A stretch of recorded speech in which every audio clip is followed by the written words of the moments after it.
اگر آپ چاہتے ہیں کہ آپ کے گھر میں ہمیشہ برکت، رحمت اور سکون ہو تو یہ 7 کام روزانہ کریں۔ آپ کے گھر میں سکون، برکت اور رحمت ہمیشہ کے لیے بس جائیں گے۔ نمبر 1، صبح و شام ذکر کرو۔ ہر صبح اور شام اللہ تعالیٰ کا ذکر کریں۔ ذکر سے دل سکون پاتا ہے اور گھر میں رحمت نازل ہوتی ہے۔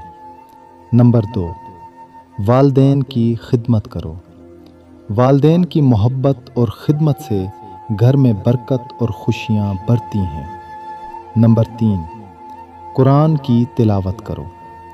قرآن کی روشنی گھر کے ہر کونے میں سکون اور نور لے آتی ہے۔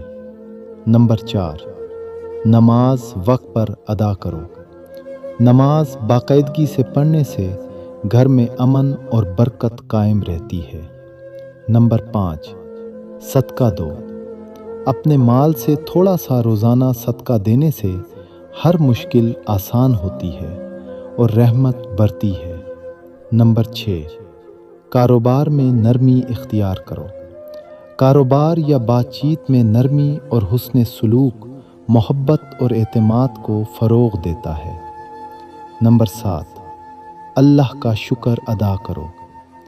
ہر نعمت پر اللہ کا شکر ادا کریں۔ شکر سے رزق میں برکت اور رحمت میں اضافہ ہوتا ہے۔